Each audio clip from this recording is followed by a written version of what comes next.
It's like life is good. Life is so good. Oi, gente!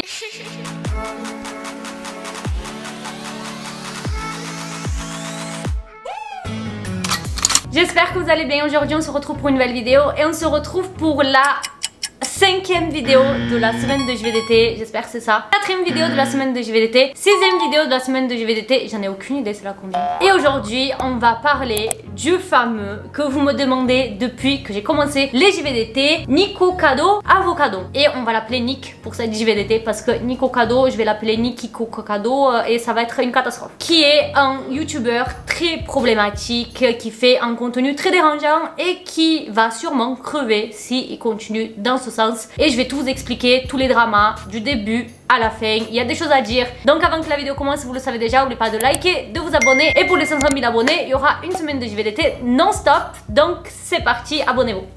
Nicolas Perry, connu sous le nom de Nikocado Avocado, est connu donc pour ses vidéos mukbang, mais il va faire parler de lui très rapidement, que ce soit par son contenu dérangeant comme je vous ai dit, et également les dramas dans lesquels il va se mettre, dont un très important qui va prendre la moitié de cette vidéo. C'est un énorme youtubeur puisqu'il a 4 chaînes YouTube, donc la première qui s'appelle Nikocado Avocado avec presque 3 millions d'abonnés, Nikocado Avocado 2 avec plus de 750 000 abonnés, la troisième avec plus de 860 000 abonnés et la dernière qui s'appelle plus de Nikocado Avocado avec plus d'1 million d'abonnés. Mais voilà, il a donc 4 chaînes YouTube et vous vous demandez bien quel est l'intérêt de Giovanna, quelle est la différence entre les 4 chaînes YouTube. Aucune, puisque sur les 4 chaînes il met le même contenu. Faut savoir que de base c'était un youtubeur végétalien et ses vidéos tournaient autour de ça. En septembre de la même année où il a lancé sa chaîne YouTube, il a décidé d'annoncer qu'il n'était plus végétalien et il a donc commencé à faire du mukbang avec des produits laitiers, de la viande, des œufs et des fruits de mer. Sa justification pour laquelle il n'était plus végétalien, il a dit, je cite: la communauté est devenue hostile et instable, de mauvaise foi. Tout le monde se juge entre les uns en s'attaquant et disant tu n'es pas un vrai vegan ou tu n'es pas assez vegan. Et à partir de là, il avait pris déjà beaucoup de critiques de quitter une communauté juste pour ça, parce que ça veut dire que ça lui tenait pas vraiment à cœur de sauver les animaux, blablabla. Pour ceux qui connaissent pas le mukbang, c'est une pratique qui consiste à manger pendant plusieurs minutes des quantités de nourriture exagérées. Il va y avoir différents types de vidéos mukbang. Il y a des gens qui vont manger normalement, des quantités normales, d'autres d'une façon raffinée, des mukbang juste où tu manges, des mukbang où tu manges et tu parles, puis Nikocado Avocado qui mange d'une façon un peu extrême. Mais vous allez voir qu'au début de sa chaîne, il faisait pas ça. D'ailleurs, le mukbang, est-ce que c'est quelque chose que vous appréciez ou pas? Parce que moi, c'est le contenu que je ne peux pas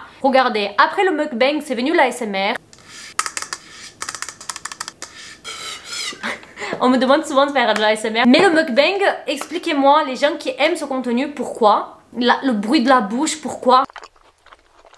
Expliquez-moi, je veux savoir, j'ai besoin de savoir. J'ai regardé un peu son contenu, énormément, son contenu malheureusement pour cette JVDT, et on peut voir 2 gros changements quand je regarde la première vidéo qui a été mise en ligne sur sa chaîne et la dernière. La première grosse différence, bien sûr, c'est le physique. Et surtout, la différence qu'on peut constater, c'est sa façon de manger et son type de contenu a énormément changé. Ces vidéos mukbang au début, à la limite, j'aurais pu regarder si on m'avait obligé. C'était un contenu où il mangeait dans des fast-food, il discutait.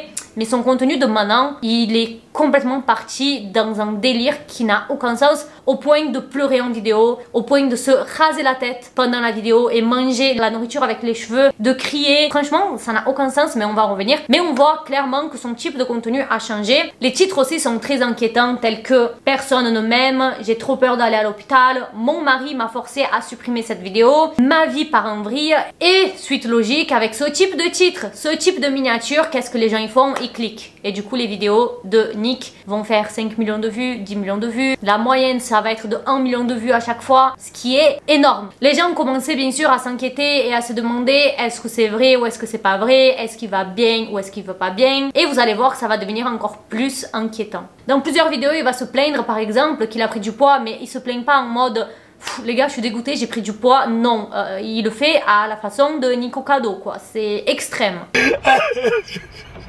Et ces vidéos, à force, ça va évoluer. Quand je dis évoluer, c'est pas positivement, c'est niveau étrange. C'est toujours de plus en plus pire. Il va être là, il va crier, il va casser des trucs, il va jeter des trucs par terre et il intercale ses vidéos avec des vidéos où il va parfaitement bien et il est là, il mange, non, tout va bien. Et puis après il pète en plomb. Donc les gens à chaque fois ils regardent la vidéo pour voir est-ce que là il va péter en plomb ou pas. Et du coup c'était pas le cas. Et du coup ils allaient voir la suivante. Et c'est pour ça sûrement qu'il faisait beaucoup de vues. Je pense qu'il faisait beaucoup de vues, mais personne regardait la vidéo 34 minutes parce que tu ne peux pas regarder ça pendant 34 minutes. Si tu regardes ça pendant 34 minutes, tu as un problème. Bien sûr, tout youtubeur va un jour avoir un drama avec un autre youtubeur, n'est-ce pas?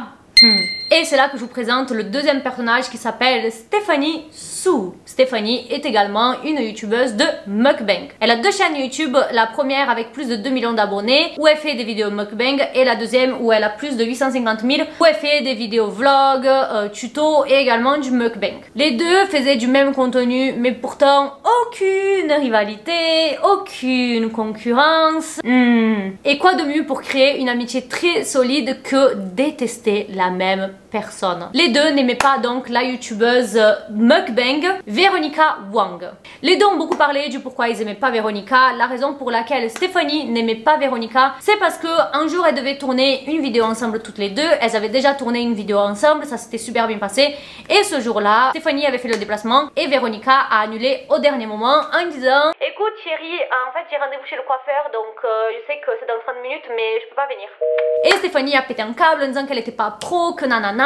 Et Nick, la raison pour laquelle il n'aimait pas Veronica, c'est parce que il a dit que Veronica voulait se faire de l'argent sur le dos des petits youtubeurs. Ouais non mais meuf, tu sais pas quoi, Veronica, à chaque fois que d'autres youtubeurs font des compilations avec ses vidéos, elle met en strike, elle demande les droits d'auteur. Dès qu'on utilise un extrait de sa vidéo, elle fait en sorte que YouTube la supprime. C'est abusé, non? C'est un truc de ouf. Donc voilà un peu pourquoi Nick il aimait pas Veronica. Mais il faut savoir que très ironique, Nick a déjà fait ça. Il y a des chaînes YouTube qui ont déjà dit: oui, Nick a fait ma vidéo être supprimée par YouTube. Mais pour revenir à ça, je vais pas vous mentir, voilà, Veronica, elle a tout à fait le droit de faire ça. Faut savoir qu'il y a une règle de YouTube qui dit que si on utilise ton contenu sans ta permission, tu peux demander les droits d'auteur et demander à ce que la vidéo soit supprimée ou de toucher l'argent en question. Donc est-ce qu'on peut en vouloir à Veronica ou pas? Tout dépend pourquoi elle faisait ça. Voilà, c'est une règle de YouTube, donc en soi elle a rien fait de mal. Là vous dites: ok Giovanna, Stéphanie et Nick se sont embrouillés avec Veronica, mais c'était pas Stéphanie et Nick qui devaient s'embrouiller. Mais on arrive. Je voulais juste vous raconter un petit peu comment ils sont connus, quoi. J'ai trouvé ça intéressant. Cet embrouille s'est passé en 2019. J'avais entendu parler il y a très longtemps et je me rappelle que j'avais suivi tout ça de très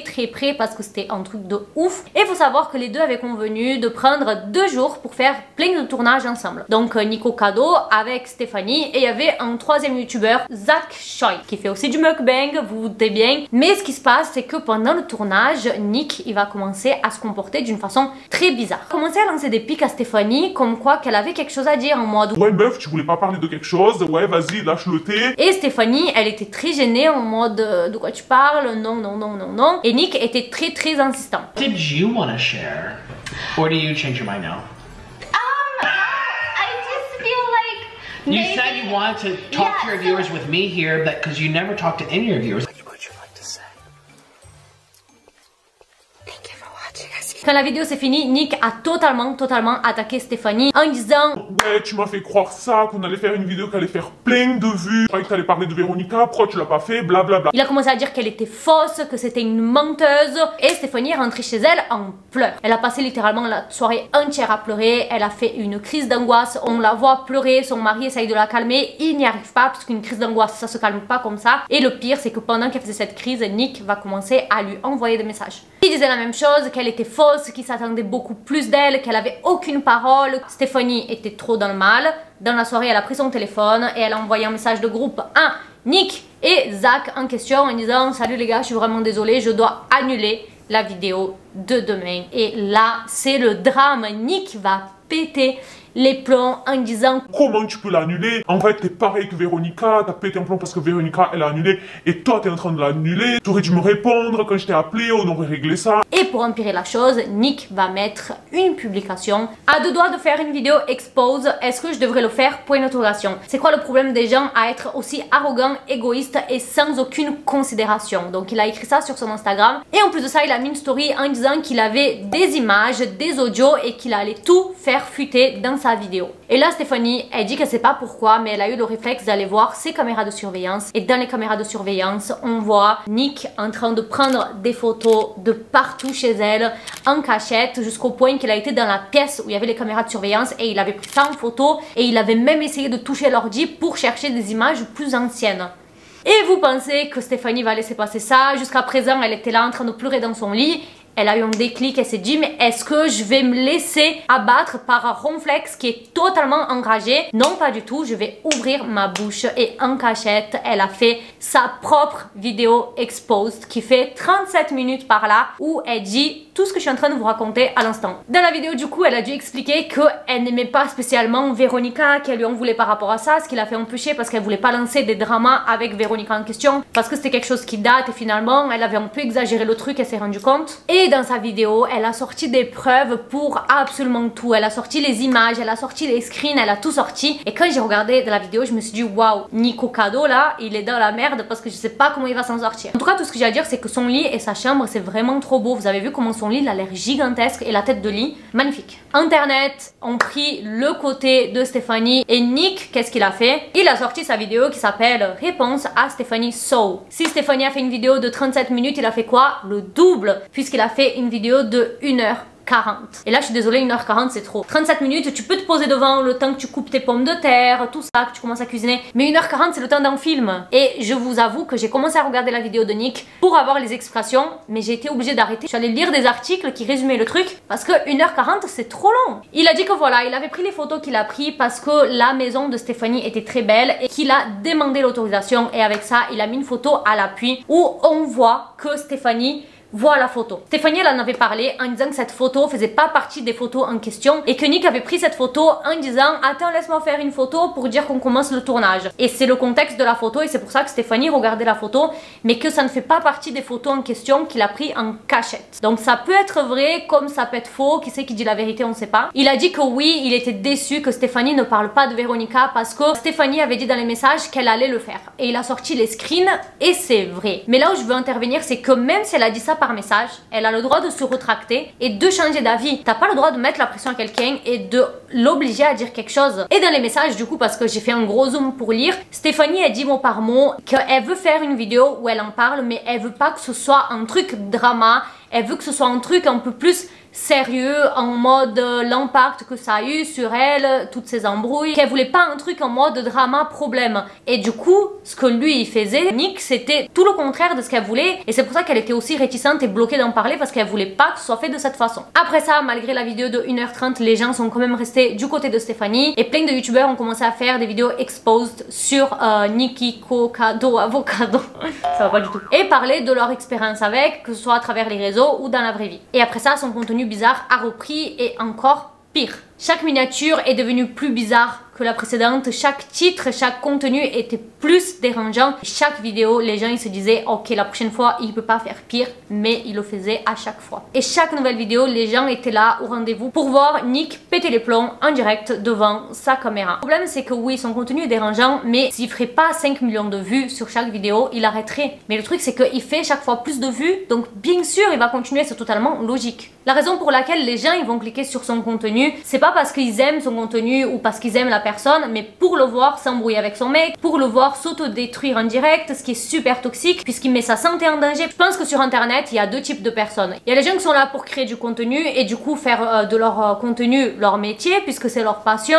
Ils veulent se créer une communauté, ils veulent être appréciés, ils veulent aider les gens à travers leurs vidéos, mon cas. Mais il y a aussi des gens que c'est tout le contraire. En fait, ils veulent être connus, mais ils s'en fichent d'avoir une communauté, ils s'en fichent d'être bienveillants, ils veulent juste de la fame. Et ils sont prêts à passer par toutes les étapes pour arriver. Et pour moi, c'est clairement le cas de Nick. Et en fait, je sais même pas s'il a conscience que ce qu'il fait, c'est pas bien ou pas, on va revenir dessus. Et moi, quelque chose qui me dérange, c'est que si il simule des crises d'angoisse, des trucs où il pète les plombs, il se rase la tête, et si c'est pas réel, parce que ça voudrait dire qu'il est en train de simuler des crises, des problèmes psychologiques alors qu'il y en a pas et qu'il y a des vrais gens qui traversent ça et il utilise ça pour se faire de l'argent. Ce qui est encore plus grave que s'il a vraiment des problèmes psychologiques. Je sais pas ce qui est pire en fait. D'ailleurs dans la vidéo que vous avez vue tout à l'heure où il porte un t-shirt avec sa tête, ben en fait c'est parce qu'il a lancé sa marque où il a des t-shirts, des accessoires avec sa tête et avec des phrases emblématiques de sa chaîne.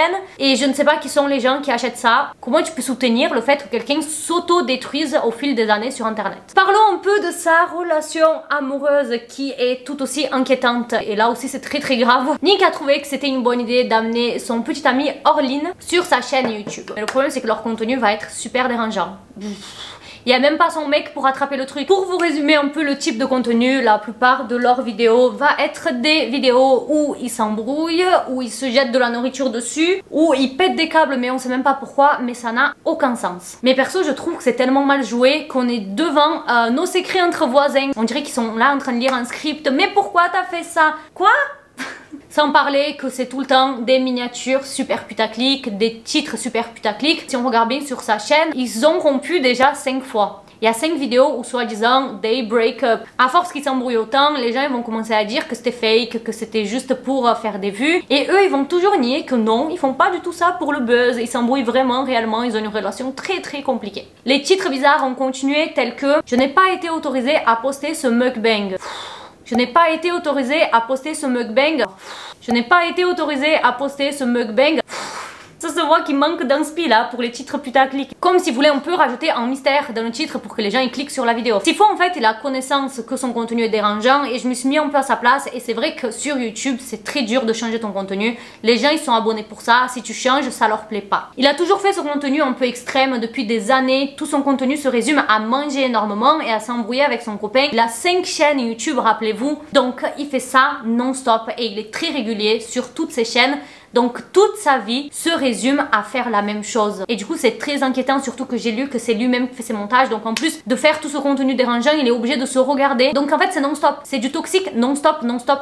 Il a pas de pause. Il fait des vidéos où il s'embrouille avec son mec. Est-ce que vous pensez vraiment que quand il coupe la vidéo, oh chérie tout va bien? Non, ça doit avoir un impact négatif sur le couple. D'ailleurs Nick accuse très souvent sa communauté qui soit devenue ce type de personne. Et il rejette sur sa communauté sa prise de poids, son stress, le fait qu'il doivent prendre des médicaments pour se calmer. Il a même une playlist sur une de ses chaînes YouTube où dans la playlist c'est juste des vidéos breakdown, juste des vidéos où il part en couille, il y a toutes les vidéos dedans. Donc c'est ça que je me dis, mais il a connaissance de ça. C'est pas comme s'il le faisait, il se rendait pas compte, il le sait. Ce qui est inquiétant c'est qu'il est en train de se détruire mentalement et physiquement juste pour le divertissement des gens. Puis il va toujours plus loin comme s'il avait aucune limite. Quand je vous ai dit que ça allait s'empirer, le 21 septembre 2021, il va poster une vidéo qui s'appelle « Mon diagnostic est arrivé ». Dans cette vidéo, il va parler de sa maladie qui est l'apnée du sommeil. Et les gens ont critiqué le fait qu'il en fasse des caisses alors que l'apnée du sommeil c'est quelque chose de normal. Je connais plein de gens qui ont ça et que du coup doivent dormir avec la machine. Et il a dit du coup dans une vidéo juste avant que « I broke my hips », il s'était cassé quelques côtes et il explique dans la vidéo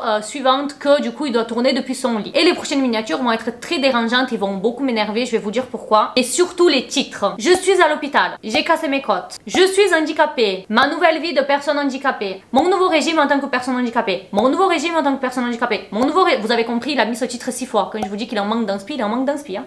Et ce qui me dérange, c'est que la miniature en question de toutes ces vidéos, il porte son masque de l'apnée du sommeil. Et du coup, il utilise ce masque pour faire un titre putaclic parce que ce masque n'a rien à voir avec le fait de ce qu'il mange. Et ça me dérange le fait qu'il utilise une maladie pour faire une miniature putaclic pour que les gens cliquent. Parce que les gens ils vont voir la miniature, ils vont se dire « Oh, c'est trop bizarre, qu'est-ce que c'est ?» Et ils vont cliquer. Et voilà, son titre c'est mon nouveau régime de personnes handicapées, mais dans la vidéo il est en train de manger KFC en quantité monstre. Donc en fait le titre n'a rien à voir avec la vidéo une fois de plus. Et cette fois-ci les gens se sont enfin réveillés dans les commentaires. Nous devrions arrêter de regarder ces vidéos pour qu'ils se rendent compte qu'il n'est pas récompensé pour se ruiner la vie. Un autre. YouTube est la pire chose qui a pu lui arriver. Un autre. C'est juste déprimant. Arrête de te détruire mec. Rien ne vaut cette quantité de souffrance. Et comme je vous ai dit, c'est compliqué quand même de changer son contenu sur YouTube. Ta communauté peut ne pas l'accepter, mais les gens ils sont tellement inquiets qu'ils lui conseillent de changer de contenu. Ils sont là, mais mec, si tu fais des vidéos régime ou t'essayes de changer ton alimentation, on va être là pour toi. Un autre commentaire. Imaginez combien de personnes regarderaient votre parcours de perte de poids. Je pense qu'il est temps pour toi que tu le fasses. Beaucoup pensent que le motif principal pour qu'il fasse ça, c'est l'argent. Personnellement, je ne pense pas. Parce qu'il avait déjà fait un house tour, il a une maison incroyable, il doit toucher énormément avec 4 chaînes YouTube.